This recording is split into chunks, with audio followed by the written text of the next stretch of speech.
अस्सलाम वालेकुम स्टूडेंट्स। आज हमारा लेक्चर जो है वो चैप्टर नंबर 13 और 14 के शॉर्ट क्वेश्चंस पे होगा। चूँकि इस चैप्टर में से इन दोनों चैप्टर में से जनरली शॉर्ट क्वेश्चन ही पेपर में आते हैं, तो हम भी फॉर द टाइम बिंग हम सिर्फ शॉर्ट क्वेश्चन देखेंगे। आगे अगर ट्रेडिशनल क्लास जब होगी तो हम उसको शॉर्ट क्वेश्चन के अलावा फिर उसको लॉन्ग में भी देख लेंगे और फिर प्रैक्टिकली भी हम उसको इम्प्लीमेंट करके देख सकते हैं। लेकिन फ़िलहाल हम सिर्फ जस्ट शॉर्ट क्वेश्चन ही देखेंगे और इन दोनों चैप्टर्स में से मिला के आपके 3 से 4 शॉर्ट क्वेश्चन लाजमी आ जाते हैं। चैप्टर नंबर 12 जो हमारा है, 13 चैप्टर जो हमारा है वो फंक्शंस पे है। तो हमने पहले यही देखना है कि फ़ंक्शन को डिफ़ाइन हम कैसे करते हैं। क्वेश्चन नंबर 1 है कि what is a function. Function क्या है? फंक्शन हम कहते हैं function is a named block of code that perform some action. इसको हम कह रहे हैं कि फंक्शन आपका क्या होता है कि ऐसा ब्लॉक ऑफ कोड होगा। हमने ब्लॉक क्लास में भी डिफाइन किया था। हम कहते थे कि जो हम इंडिपेंडेंट पीस ऑफ कोड लिखते हैं उसको हम एक ब्लॉक बोलेंगे। जनरली हम करली ब्रेसेस में लिखते थे, ब्रैकेट्स के अंदर हम जो कोड लिखते थे, स्टेटमेंट्स जो लिखते थे, वो हम ब्लॉक उसको पढ़ रहे थे। हम अगर उसी ब्लॉक को, उन्हीं ब्रैकेट्स के अंदर जो हमने कोड लिखा हुआ है, उस ब्लॉक को हम कोई नाम दे देते हैं तो वो हमारा क्या कहलाएगा? वो हमारा फंक्शन कहलाएगा। ठीक है। अब जब भी हमारा फंक्शन जो होगा, जो भी हम उस फंक्शन को नाम दे रहे हैं, जब भी हम उस नाम को यूज़ करेंगे, हमारा वो जो ब्लॉक है वो एग्जीक्यूट होगा, वो स्टेटमेंट सारी एग्जीक्यूट होंगी और आपके पास जो भी आउटपुट है, ये जो भी उसकी एग्जीक्यूशन है, रिजल्ट है, एक्शन है, वो परफॉर्म हो जाएगा जैसे आपने उसका नाम यूज़ किया है। अब आप जितनी दफ़ा मर्जी वो नाम यूज़ करेंगे, आपकी उतनी दफ़ा वो ब्लॉक जो है वो एग्जीक्यूट होता रहेगा। ठीक है। ये क्या था? ये हमारे पास फंक्शन है। अब आगे क्वेश्चन आता है, why is function used in programming, कि हम प्रोग्रामिंग में फंक्शन यूज़ क्यों करते हैं। बेसिकली फंक्शन यूज़ करने का मकसद ये होता है कि हम एक बड़ा सा प्रोग्राम जब हमारा जो भी होगा उसमें बहुत सारे फीचर्स हम इंक्लूड करने की कोशिश करोगे। जैसे अगर आप कैलकुलेटर बना रहे हैं तो कैलकुलेटर बनाने के लिए आप उसमें एडिशन भी कर रहे होगे, मल्टीप्लिकेशन भी होगी, डिवीजन भी होगी, सब्ट्रैक्शन भी होगी। अब ये सारे चारों क्या हैं? ये डिफरेंट फीचर्स हैं, इंडिपेंडेंट फीचर्स हैं।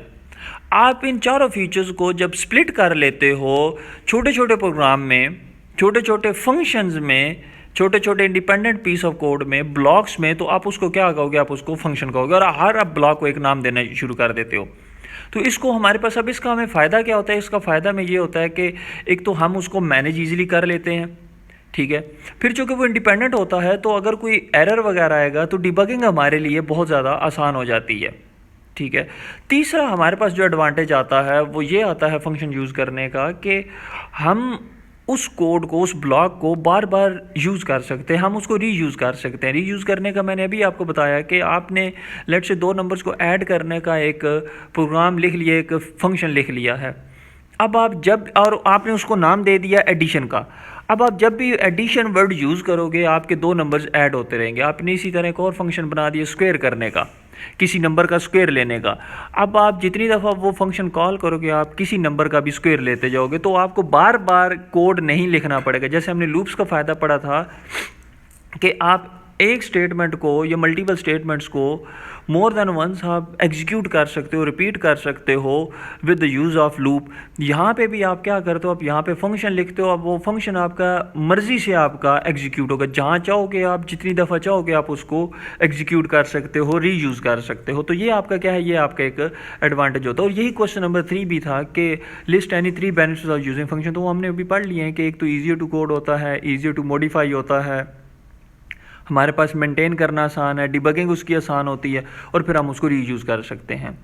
फिर हमारे पास चौथा क्वेश्चन भी यही है, how does a function make programming easier. तो वो आपको दोबारा से इसको याद करने की ज़रूरत नहीं है। आपने ऊपर जो बेनिफिट्स तैयार किए हैं वही आपके इधर भी इंक्लूड हो जाते हैं। आगे हमारे पास आता है question number 5, list different types of function in C. कि सी में हमारे पास कौन से टाइप के फंक्शन अवेलेबल होते हैं। बेसिकली फंक्शन हम 2 पार्ट्स में डिवाइड करते हैं, 2 टाइप्स में डिवाइड करते हैं। एक हमारे पास यूज़र डिफाइंड फंक्शंस होते हैं और दूसरे बिल्ट इन फंक्शंस होते हैं।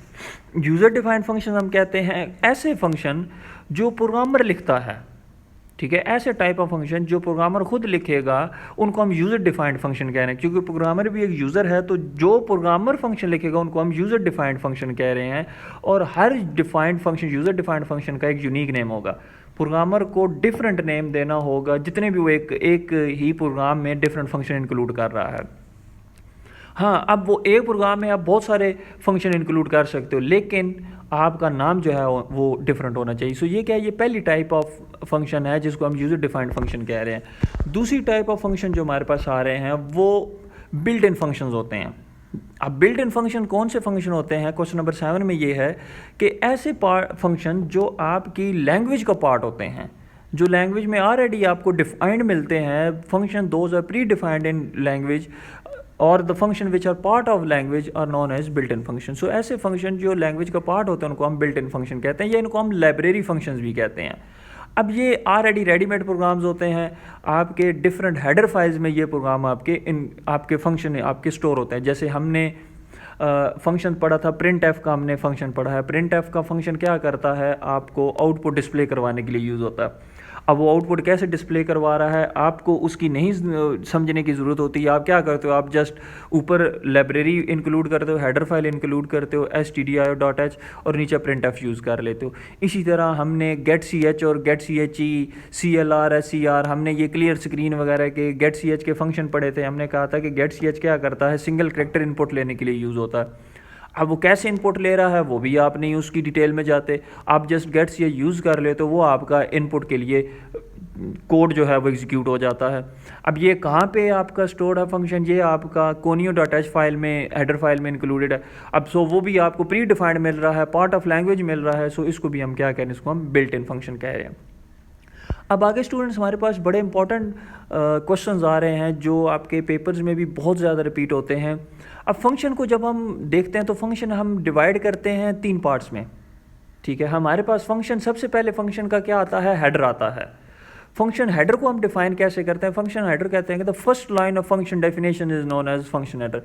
जो हम फंक्शन, जब भी हमने फंक्शन क्या करना है, फंक्शन डिफाइन करना है, ब्लॉक ऑफ कोड लिखना है, तो उसकी जो पहली लाइन होगी जिसमें हम उसका नाम वगैरह स्पेसिफाई करते हैं, वो पहली लाइन जो होगी वो आपकी फंक्शन हेडर कहलाएगी। अब फंक्शन हेडर में 3 चीज़ें इंक्लूड होती हैं, आपकी रिटर्न टाइप, कि फंक्शन कोई वैल्यू आपकी अगर वापस थ्रो करेगा, रिटर्न करेगा, तो उसकी टाइप क्या होगी, फंक्शन का नाम क्या होगा, जो कि हम पहले भी पढ़ा है कि ब्लॉक, जो हम नेम ब्लॉक कहते हैं उसको हम फंक्शन का नाम दे रहे थे, तो फंक्शन का नेम होगा।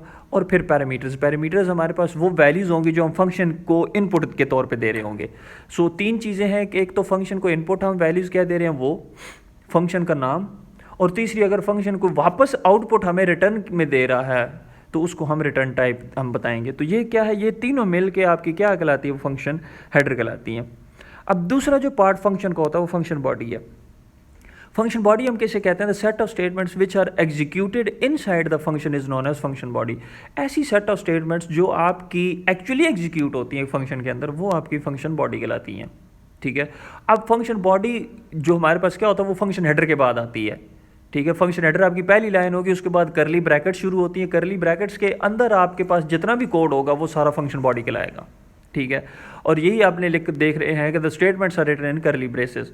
वेरिएबल डिक्लेरेशन और program logic are implemented in function body. So जितने भी हमने स्टेटमेंट्स लिखनी है जिसमें वेरिएबल डिक्लेयर करना है या हमने लॉजिक इंप्लीमेंट करनी, जैसे अगर हमने 2 नंबर्स को ऐड करना था तो 2 नंबर्स डिक्लेयर करने, उनमें इनपुट लेनी, उनको सम करना, वैल्यू आउटपुट करवानी, ये 4-5 लाइनें जितनी भी आपकी होंगी वो आपकी किधर आ जाएंगी, वो आपकी इसी करली ब्रेसेस के अंदर आ जाएंगी, ठीक हो गया। जो हमने जब स्ट्रक्चर ऑफ सी प्रोग्राम पढ़ा था तो उसमें हमने लिखा था, हमने कहा था लॉजिक बॉक्स हमने एक बनाया था, वो जो लॉजिक बॉक्स है वो सारा आपका किधर आ जाएगा, करली ब्रैकेट्स के अंदर आ जाएगा। या इवन अगर आपने देखा होगा कि हमने वाइड मेन जब या इंट मेन हम लिखते थे, उसके बाद हमने ब्रैकेट्स के बाद करली ब्रेसेस लगाई थी। करली ब्रेसेस में हम सबसे पहले कहते थे कि जी आपने वेरिएबल डिक्लेयर करने, ये क्लियर स्क्रीन करनी है। अब वो जो क्लियर स्क्रीन से लेके एंड तक जो करली ब्रैकेट क्लोज हो रही थी, वो सारी वो लाइनें आपकी क्या थी, वो फंक्शन बॉडी के हिस्सा थी। तो फंक्शन बॉडी क्या है, वो स्टेटमेंट जो आपकी एक्चुअली फंक्शन के अंदर एग्जीक्यूट होती हैं। फिर आपके पास क्वेश्चन नंबर 10 आता है, व्हाट इज़ फंक्शन डिक्लेरेशन और फंक्शन प्रोटोटाइप। फंक्शन डिक्लेरेशन हम कहते हैं मॉडल ऑफ फंक्शन को, ठीक है। अब मॉडल ऑफ फंक्शन कोई हम एक्चुअली फंक्शन प्रोटोटाइप ही कहते हैं। सो फंक्शन डिक्लेरेशन या फंक्शन प्रोटोटाइप एक ही चीज़ है। अब ये क्या करता है, ये आपका कंपाइलर को बताता है कि जी आपके पास एक ऐसा फंक्शन आएगा, एक ऐसा स्ट्रक्चर ऑफ फंक्शन होगा जो कहीं आगे डिफाइन आपने लादा किया हुआ है, ठीक है। अब आप कंपाइलर को बेसिकली 3 चीज़ें बताते हो, वही 3 चीज़ें आप बताते हो जो आपने फंक्शन हेडर में बताई थी, रिटर्न टाइप, नेम और टाइप्स ऑफ पैरामीटर, कि आपके पैरामीटर कौन से होंगे, ठीक है। अब ये तीनों चीज़ें आप बताते हो किसको, आप फंक्शन प्रोटोटाइप में, ये फंक्शन डिक्लेरेशन में बता देते हो। सो आप फंक्शन हेडर जो लिख रहे थे, फंक्शन हेडर ही आपका ये भी होगा, फंक्शन डिक्लेरेशन भी फंक्शन हेडर की तरह ही होगा। जस्ट आपके पास फ़र्क ये होगा कि इसमें करली ब्रेसेस वगैरह नहीं आएंगी, फंक्शन बॉडी नहीं होगी, उसकी जगह आपका सेमी कॉलन आ जाएगा। फिर क्वेश्चन नंबर 11 आता है फंक्शन डेफिनेशन क्या है। अब फंक्शन डेफिनेशन ही एक्चुअली आपका वो ब्लॉक ऑफ कोड सारा होता है जो आपका एग्जीक्यूट होता है। सो इसमें आप फंक्शन हेडर और फंक्शन बॉडी दोनों इंक्लूड कर लेते हो। फंक्शन हेडर में तो फंक्शन का नाम, उसकी रिटर्न टाइप, उसके पैरामीटर आ गए, फंक्शन बॉडी करली ब्रेसेस आ गई, करली ब्रेसेस उसके अंदर का सारा कोड। सो इन तीनों चीज़ों को मिला के हम क्या पढ़ते हैं, हम फंक्शन डेफिनेशन पढ़ते हैं। सो अब फंक्शन डेफिनेशन कर क्या रहा है, फंक्शन डेफिनेशन एक तो ये बता रहा है कि फंक्शन है क्या, और फिर वो फंक्शन करता क्या है और कैसे करेगा। ये सारी चीज़ें आपकी कहाँ पे आ जाएंगी, फंक्शन डेफिनेशन में आ जाएंगी। सो अब हम इन दोनों चीज़ों को, जब फंक्शन डेफिनेशन फंक्शन डिक्लेरेशन को देखते हैं तो हमें फ़र्क समझ आ जाती है कि दोनों में फ़र्क क्या है। फंक्शन डेफिनेशन में तो हमारे पास वो सारी स्टेटमेंट्स आ गई जो आपकी एक्चुअली परफॉर्म करेंगी टास्क, कोई एक्शन परफॉर्म करेंगी। लेकिन फंक्शन डिक्लेरेशन एक ही सिंगल स्टेटमेंट होगी, एक ही लाइन पे आपकी स्टेटमेंट होगी जो सिर्फ इन्फॉर्मेशन प्रोवाइड करेगी कंपाइलर को कि आपका फंक्शन क्या करेगा। अब क्या करेगा आपने ये फंक्शन डिक्लेरेशन में बताया है, कैसे करेगा ये आपने कहाँ बताना है, ये आपने फंक्शन डेफिनेशन में बताना है। ठीक है। सो यहाँ तक हमारे पास तीन चीज़ें हमने देख ली हैं, फंक्शन डेफिनेशन देख ली, फंक्शन हेडर देख लिया, फंक्शन बॉडी देख ली, और फिर चौथी चीज़ हमने फंक्शन डिक्लेरेशन एक अलग चीज़ देखी है। फिर हमारे पास आगे क्वेश्चन आता है, name any 3 functions commonly used in C language. तो सी लैंग्वेज प्रोग्राम में हमारे पास कॉमनली यूज फंक्शन कौन से हैं वो आपको हमने पहले भी पढ़ा चुके हैं। प्रिंट एफ हो गया, स्कैन एफ हो गया, गेट सी एच हो गया, गेट सी एच ई हो गया, क्लियर स्क्रीन के हो गए, ये सारे फंक्शन आपके क्या हैं, वो सी लैंग्वेज का हिस्सा है। फिर क्वेश्चन नंबर 14 आता है, व्हाट इज़ फंक्शन कॉल। अब आपने फंक्शन डिफाइन भी कर दिया, डिक्लेयर भी कर दिया, आपने कोड लिख के रख लिया है, लेकिन वो कोड एग्जीक्यूट कब होना है। आपका कोड एग्जीक्यूट उस वक्त होगा जब आप फंक्शन कॉल करोगे। अब फंक्शन कॉल करने का क्या मतलब है, फंक्शन कॉल करने का मतलब है कि आपने कैसी स्टेटमेंट लिखी है जिसने उस फंक्शन को एक्टिवेट कर देना है। ठीक है, जिसने फंक्शन बॉडी को एग्जीक्यूट करना है वो क्या होगी, वो स्टेटमेंट आपकी फंक्शन कॉल कहलाएगी। The statement that activates a function is known as function call. अब हम फंक्शन कॉल कैसे करते हैं, फंक्शन का नाम यूज़ करके हम फंक्शन को कॉल करेंगे। ठीक है, जैसे हमने पहले क्वेश्चन में ही पढ़ा था, हमने कहा था कि फंक्शन क्या है, नेम ब्लॉक ऑफ कोड हमारे पास होता है, और हम उसको कैसे एग्जीक्यूट करते हैं, हम उसका नाम यूज़ करके उसको एग्जीक्यूट करते हैं। सो फंक्शन कॉल भी क्या होगा, फंक्शन कॉल भी एक्चुअली वो स्टेटमेंट होगी जिसमें आप फंक्शन का नाम यूज़ करोगे, तो वो फंक्शन जो आपने डिफाइन किया हुआ है वो आपका एग्जीक्यूट हो जाएगा। अब आगे क्वेश्चन आ जाता है, how does a function return a value, कि फंक्शन एक वैल्यू रिटर्न कैसे करता है। अब ये याद रखना है कि फंक्शन हमेशा एक ही वैल्यू रिटर्न करेगा, सिंगल वैल्यू रिटर्न करेगा। आपने अगर 2 वैल्यूज़ रिटर्न करनी है तो उसके लिए आपका फंक्शन ही यूज़ हो पाएगा, एक फंक्शन ही यूज़ होगा, आपके 2 फंक्शन ज़्यादा लिखने पड़ेंगे। ठीक है, सो आपकी एक सिंगल वैल्यू रिटर्न होगी। अब वो रिटर्न आपकी कैसे होगी, with the use of keyword return.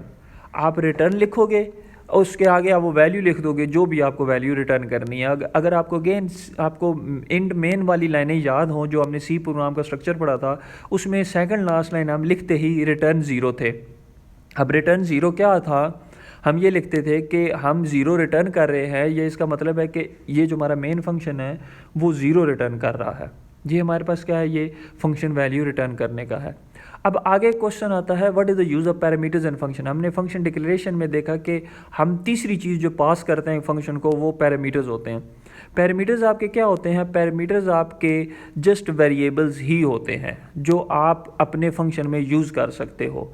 अब चूँकि हमने कहा है कि फ़ंक्शन हमारे इंडिपेंडेंट ब्लॉक ऑफ कोड होते हैं, लेकिन समटाइम्स हमें एक फ़ंक्शन से दूसरे फंक्शन में वैल्यूज़ भेजनी पड़ती हैं। ठीक है, आपने मेन के अंदर को वेरिएबल एक्स डिक्लेयर किया, डिफाइन किया, आपने किसी फंक्शन स्क्वायर का फंक्शन था उसमें उस एक्स को यूज़ करना है, उस एक्स की वैल्यू को यूज़ करना है, तो फिर आपको क्या करना पड़ेगा, आपको पैरामीटर पास करना पड़ेगा। तो हम क्या कहते हैं, हम कहते हैं पैरामीटर्स क्या है, the parameter use in function call are called actual parameters. So हम एक्चुअल पैरामीटर्स क्या कह रहे हैं, एक्चुअल पैरामीटर्स हमारे पास वो वाले पैरामीटर्स हैं जो आपके फंक्शन कॉल के में यूज़ हो रहे हैं, और यही वो पैरामीटर्स होते हैं जो वैल्यूज़ आप एक्चुअली फंक्शन को पास करते हो, सेंड करते हो। ठीक है, फिर फंक्शन डिक्लेरेशन के अंदर आपने जो पैरामीटर्स लिखे होंगे वो फॉर्मल पैरामीटर्स होंगे। ठीक है, ये फंक्शन आपके वैल्यूज रिसीव करने के लिए यूज़ होते हैं। सो 2 तरह के हमने बात की है फंक्शन पैरामीटर्स की, एक एक्चुअल पैरामीटर जो आपके फंक्शन कॉल में यूज़ होते हैं, जो आप वैल्यू सेंड कर रहे हो, जो वैल्यू आप सेंड कर रहे हो वो आपके एक्चुअल पैरामीटर्स है। लेकिन जो आप फंक्शन डिक्लेरेशन में पैरामीटर डिफाइन करते हो वो वैल्यू आपकी रिसीव करने के लिए यूज़ होंगे पैरामीटर्स, उनको हम फॉर्मल पैरामीटर्स कहेंगे। ठीक है, तो दोनों टाइप हमारे पास पैरामीटर के हो गए। हमने दोनों टाइप्स देख लिए हैं, फॉर्मल भी और एक्चुअल भी। आगे question number 19, distinguish between formal parameters and actual parameters. इसको पढ़ने की ज़रूरत नहीं है, ये हमने अभी डिफाइन कर लिया है कि जो फंक्शन हम पैरामीटर्स हम फंक्शन हेडर में या फंक्शन डिक्लेरेशन में करते हैं वो फॉर्मल पैरामीटर्स हैं, और जो फंक्शन कॉल में हम पैरामीटर्स यूज़ करते हैं वो एक्चुअल पैरामीटर्स हैं आपके। आगे हमारे पास बड़ा इंपॉर्टेंट कंसेप्ट आता है वेरिएबल्स का, लोकल और ग्लोबल वेरिएबल्स। लोकल वेरिएबल हम क्या कहते हैं? लोकल वेरिएबल हम कहते हैं variable declared inside a function is known as local variable.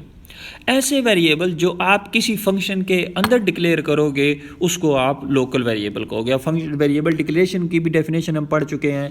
Variable declaration को हमने डिफाइन किया था, the process of specifying data type and name of variable is known as variable declaration. So वो अगर आप डिक्लेरेशन जो कर रहे हो वो किसी फंक्शन के अंदर कर रहे हो तो वो लोकल वेरिएबल आपका कहलाएगा। अब उसका स्कोप क्या होगा? स्कोप की बात होती है, स्कोप होती है एक्सेसिबिलिटी। हम कहते हैं कि वो आपका वेरिएबल एक्सेस कहाँ पे हो सकता है, कहाँ पे आप उसको यूज़ कर सकते हो। तो एक्सेसिबिलिटी जो है या स्कोप ऑफ लोकल वेरिएबल है वो फंक्शन ही होगा जिसके अंदर आपने डिक्लेयर किया होगा। आप उस फंक्शन के बाद उस वेरिएबल को एक्सेस नहीं कर सकते। जैसे कि अगर आपका एक फंक्शन था स्क्वायर का, अब आप स्क्वायर के फंक्शन के अंदर आपने वेरिएबल डिक्लेयर किया x नाम का। अब x नाम का जो वेरिएबल है वो आप उस स्क्वायर के फंक्शन के बाहर कहीं नहीं यूज़ कर सकते। आपका वो वेरिएबल आपको उस फंक्शन के अंदर ही यूज़ हो पाएगा। तो उसको हम क्या कह रहे हैं? उसको हम स्कोप ऑफ लोकल वेरिएबल कह रहे हैं। फिर आगे क्वेश्चन आता है, क्वेश्चन नंबर 22 है life time of local variable. Life time of local variable क्या है कि हम कहते हैं कि वो वेरिएबल, हमने ये पढ़ा हुआ है कि वेरिएबल आपका मेमोरी में डिक्लेयर होता है, लेकिन वो मेमोरी में कितनी देर रहता है, इसको हम लाइफ टाइम कहते हैं वेरिएबल की।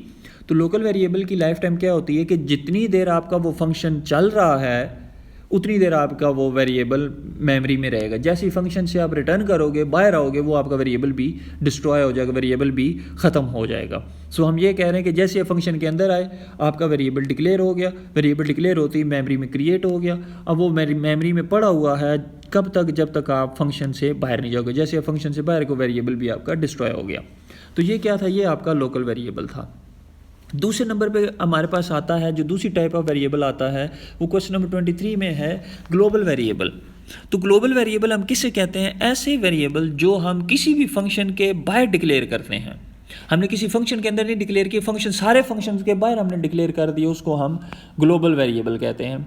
अब वो ग्लोबल वेरिएबल आपका क्या होगा? वो हर फंक्शन के अंदर एक्सेस हो सकता है। सो स्कोप ऑफ ग्लोबल वेरिएबल हम क्या कह रहे हैं कि हर फंक्शन के अंदर इक्वल है, हम हर फंक्शन के अंदर उसको एक्सेस कर सकते हैं। और लाइफ टाइम भी हम उसको क्या पढ़ेंगे? ग्लोबल वेरिएबल की लाइफ टाइम क्या है? ग्लोबल वेरिएबल की लाइफ टाइम होती है हमारे पास कि जितनी देर आपका प्रोग्राम चल रहा है, जितनी देर आपका प्रोग्राम चल रहा है मेमोरी के अंदर आपका ग्लोबल वेरिएबल भी मेमोरी के अंदर पड़ा हुआ है। जैसे ही आप प्रोग्राम से बाहर जाओगे, प्रोग्राम को क्लोज करोगे, आपका ग्लोबल वेरिएबल भी मेमोरी से डिस्ट्रॉय हो जाएगा। ठीक हो गया। सो ये हमारे पास दोनों टाइप के वेरिएबल्स की हमने आगे फर्दर डिटेल भी पढ़ लिया है। लोकल वेरिएबल जो किसी फंक्शन के अंदर डिक्लेयर होता है, ग्लोबल वेरिएबल जो सारे फंक्शंस के बाहर डिक्लेयर होगा। लोकल वेरिएबल की लाइफ टाइम क्या है? जितनी देर फंक्शन आपका एग्जीक्यूट हो रहा है, जितनी देर फंक्शन आपका चल रहा है वो उसकी लाइफ टाइम है। ग्लोबल वेरिएबल की लाइफ टाइम क्या है कि जितनी देर आपका प्रोग्राम मेमोरी में चल रहा है उतनी देर ग्लोबल वेरिएबल भी आपका मेमोरी में पड़ा रहेगा। स्कोप ऑफ लोकल वेरिएबल क्या है कि जो फंक्शन है जहाँ पे डिक्लेयर किया है आपने फंक्शन वेरिएबल को, उसी फंक्शन के अंदर सिर्फ वो एक्सेस हो सकता है, उस फंक्शन के बाहर नहीं एक्सेस हो सकता। ये स्कोप ऑफ लोकल वेरिएबल है। ग्लोबल वेरिएबल का स्कोप क्या है? वो सारे फंक्शन हैं, उसके जितने भी आपके प्रोग्राम में फंक्शन है सारों के अंदर वो इक्वली एक्सेसिबल है। ये उसका स्कोप है ग्लोबल वेरिएबल का। सो आगे हमारे पास क्वेश्चन नंबर 27 आता है कि यूज़र डिफाइंड फंक्शन और बिल्ट इन फंक्शन की एग्जांपल्स दे दें। सो जैसे हमने कहा कि बिल्ट इन फंक्शन को हम पहले भी एग्जांपल्स दे चुके हैं। प्रिंट एफ है, स्कैन एफ है, गेट सी एच है, गेट सी एच ई है, क्लियर स्क्रीन है, ये सारे क्या हैं? ये सारे बिल्ट इन फंक्शन के हैं। लेकिन अगर यूज़र डिफाइंड फंक्शन वो हैं जो यूज़र डिफाइन करेगा तो इसलिए उसको नाम भी बताना पड़ेगा। सो उसके लिए आपके सम का फंक्शन हो सकता है, कंपेयर का फंक्शन हो सकता है, स्क्वेयर का फंक्शन हो सकता है, डिवाइड का हो सकता है, सब्ट्रैक्ट का हो सकता है। ये सारे क्या हैं? ये सारे आपके यूज़र डिफाइंड फंक्शन हैं। फिर लास्ट क्वेश्चन है कि how is a function activated. ये भी हम पढ़ चुके हैं कि फंक्शन एक्टिवेट आपका कैसे होता है, वो with the use of function call, कि जैसे आप फंक्शन कॉल करते हो आपका फंक्शन एक्टिवेट हो जाता है। सो स्टूडेंट्स, ये हमारे यहाँ तक जो थे वो हमारे चैप्टर नंबर 13 के फंक्शन वाले चैप्टर के शॉर्ट क्वेश्चन है। अब इसमें फंक्शन कॉल हो गई, फंक्शन हेडर हो गया, फंक्शन डिक्लेरेशन हो गई, फंक्शन डेफिनेशन हो गई, फंक्शन बॉडी हो गई, ये सारी चीज़ें क्या हैं, ये सारे आपके शॉर्ट क्वेश्चन इंपॉर्टेंट है। या फिर लोकल वेरिएबल, ग्लोबल वेरिएबल, ये दोनों आपके जो हैं ये भी इंपॉर्टेंट है। इस चैप्टर में से आपके 2 से 3 शॉर्ट क्वेश्चन आ जाते हैं। सो आपको ये सारे शॉर्ट क्वेश्चन प्रिपेयर करने चाहिए। बाकी इंपॉर्टेंट शॉर्ट क्वेश्चन मैं आपको ऑलरेडी नोट करवा चुका हूँ। सो आगे चलते हैं लास्ट चैप्टर में, चैप्टर नंबर 14 में, जिसमें हम फाइल हैंडलिंग के शॉर्ट क्वेश्चन देखते हैं। सो फाइल हैंडलिंग वाला जो चैप्टर हमारे पास है, चैप्टर नंबर 14, ये लास्ट चैप्टर है सी प्रोग्रामिंग वाले सेक्शन का। इसमें हमारे पास क्या है, इसमें हम जस्ट ये देख रहे हैं कि स्ट्रीम क्या होती है हमारे पास। हमने अब इस चैप्टर में फाइल हैंडलिंग बेसिकली होता क्या है कि हम जनरली इनपुट या आउटपुट लेते हैं वो कंसोल के थ्रू लेते हैं। हम क्लास में भी जब पढ़ते थे हम कंसोल को यूज़ करते थे कि यूज़र ने प्रिंट एफ यूज़ किया आउटपुट के लिए, स्कैन एफ यूज़ किया इनपुट के लिए, वो कंसोल पे काम हो रहा है। लेकिन सम टाइम आपको किसी फाइल के थ्रू जो हार्ड डिस्क पे कहीं पड़ी हुई है उसके थ्रू इनपुट लेनी होती है और फिर उसी फाइल में या किसी और फाइल में आपको आउटपुट सेव करनी होती है, हार्ड डिस्क के ऊपर परमानेंट आपको सेव करनी है। तो उसके लिए आपको फाइल हैंडलिंग यूज़ करनी पड़ती है। अब फाइल हैंडलिंग के लिए आप क्या करते हो, आप स्ट्रीम का वर्ड यूज़ करते हो, आगे आप स्ट्रीम को डिफाइन करते हो। सो स्ट्रीम हम किसे कहते हैं, logical interface to a file is known as stream. अब फाइल आपकी हार्ड डिस्क पे पड़ी हुई है, प्रोग्राम आपका मेमोरी में पड़ा हुआ है। सो आपको क्या करना, आपको प्रोग्राम को कनेक्ट करना है किसके साथ, फाइल के साथ। तो उसके लिए आपको फिर क्या करना पड़ेगा, आपको इंटरफेस से क्रिएट करना पड़ेगा, आपको एक डोर ओपन करना पड़ेगा, आपको एक ब्रिज बनानी पड़ेगी बिटवीन फाइल एंड प्रोग्राम। सो उसको हम क्या कहते हैं, स्ट्रीम कहते हैं कि लॉजिकल इंटरफेस जो होगा वो आपका स्ट्रीम कहलाएगा। ठीक है, stream is associated with the file using an open operation. जैसे ही हम ओपन ऑपरेशन यूज़ करते हैं, फंक्शन होता है हमारा ओपन का, उसको हम यूज़ करते हैं फाइल का नाम दे के, तो वो फाइल आपकी एसोसिएट हो जाती है आपके प्रोग्राम के साथ, आपके प्रोग्राम के साथ वो कनेक्ट हो जाती है, उसको हम ओपन ऑपरेशन के साथ करते हैं। और फिर अगर आपने फाइल की वो स्ट्रीम क्लोज़ करनी है या आपने वो कनेक्शन डिस्ट्रॉय करना है तो आप क्लोज का ऑपरेशन यूज़ कर लेते हो। फिर आगे हमारे पास स्ट्रीम 2 तरह की होती है, एक टेक्स्ट स्ट्रीम होगी और एक बाइनरी स्ट्रीम होती है। टेक्स्ट स्ट्रीम हम कहते हैं जो आपकी सीक्वेंस ऑफ कैरेक्टर्स होगी। सो आपने अगर पास करने हैं, आपने आउटपुट से टेक्स्ट पास करना है और फाइल में भी टेक्स्ट सेव करना है, तो उसके लिए आप जो स्ट्रीम यूज़ करोगे वो आपकी टेक्स्ट स्ट्रीम होगी। ठीक है, अब इसके लिए सर्टन आपकी कैरेक्टर ट्रांसलेशन ज़रूर अकर होती है। जैसे कि आपने अगर \n दिया था न्यू लाइन के लिए अपनी आउटपुट में प्रिंट एफ के अंदर, ठीक है, लेकिन जब आप टेक्स्ट स्ट्रीम के थ्रू फाइल में सेव करोगे तो वो आपका जो \n था वो आपका कैरेज रिटर्न में सेव हो जाएगा, ये लाइन फीड पेयर में आपका मिला के फाइल में सेव होगा। तो आपकी सर्टन ट्रांसलेशन ज़रूर अकर होती है बिटवीन टेक्स्ट स्ट्रीम एंड जो आपकी टेक्स्ट स्ट्रीम होती है उसके अंदर। फिर बाइनरी स्ट्रीम होती है। बाइनरी स्ट्रीम हम कहते हैं कि जिसमें सीक्वेंस ऑफ बाइट्स होते हैं। हम बाइट्स को क्या कर रहे हैं, हम एज एन इनपुट आउटपुट के तौर पे यूज़ कर रहे हैं। हमने फाइल में बाइट्स भेजने हैं, फाइल से बाइट्स ही रीड करने हैं। अब इसमें हमें कोई भी ट्रांसलेशन नहीं करनी पड़ती, हमें जो 1-on-1 कॉरस्पॉन्डेंस है वो मिल जाती है। सो इसलिए कोई भी ट्रांसलेशन जो है वो इसमें बाइनरी स्ट्रीम में परफॉर्म नहीं होती। ठीक है, सो हमारे पास अब ये आपका क्वेश्चन नंबर 4 जो है वो कंपेयर बाइनरी या टेक्स्ट स्ट्रीम में, आप इसमें भी दोनों की डेफिनेशन लिख सकते हो कि टेक्स्ट स्ट्रीम में सीक्वेंस ऑफ कैरेक्टर्स होते हैं, बाइनरी स्ट्रीम में सीक्वेंस ऑफ बाइट्स होते हैं। और टेक्स्ट स्ट्रीम में आपकी सर्टेन ट्रांसलेशन अकर होती है, लेकिन बाइनरी स्ट्रीम में ऐसी कोई ट्रांसलेशन अकर नहीं होती। ठीक है, अब आगे क्वेश्चन नंबर 6 है, what is a text file. तो टेक्स्ट फाइल हम क्वेश्चन नंबर 5 स्किप कर रहे हैं। क्वेश्चन नंबर 6 है, टेक्स्ट फाइल क्या होती है। टेक्स्ट फाइल ऐसी फाइल होती है जो आपकी डाटा स्टोर करती है किस फॉर्मेट में, रीडेबल और प्रिंटेबल कैरेक्टर्स में। जो आप रीड भी कर सकते हो, उनको प्रिंट भी कर सकते हो, वो आपकी टेक्स्ट फाइल होती है। इसके ऑपोजिट एक फ़ाइल होती है आपकी बाइनरी फाइल, जिसमें आपके 0 और 1 होंगे, वो आपके रीडेबल या प्रिंटेबल नहीं होते। रीडेबल या प्रिंटेबल के लिए आपको टेक्स्ट फाइल ही यूज़ करनी पड़ती है। सो स्टूडेंट्स, ये हमारे बस कुछ 2-4 क्वेश्चन थे। इसमें इस चैप्टर में से आपका सिर्फ एक शॉर्ट क्वेश्चन ही आता है और जनरली वो स्ट्रीम के रिलेटेड ही क्वेश्चन होता है। सो आपने ये 4 से 5 क्वेश्चन जो हमने इस चैप्टर के पढ़े हैं अभी, ये सारे आपने याद करने हैं। अगर आपका इस चैप्टर में या प्रीवियस चैप्टर में कोई भी क्वेश्चन हो तो आप नीचे कमेंट्स में ज़रूर पोस्ट करें, या आप चाहें तो व्हाट्सएप पे मैसेज कर सकते हैं। लेकिन आपको ये सारे शॉर्ट क्वेश्चन तैयार करने हैं। ये आपके पार्ट ऑफ एग्ज़ाम भी हो सकते हैं और आपके क्लास टेस्ट का भी हिस्सा हो सकते हैं। सो अगर कोई भी क्वेश्चन हो तो आप ज़रूर पूछ लें। अपना ख्याल रखिएगा, मुझे इजाज़त दीजिए, अल्लाह हाफिज़।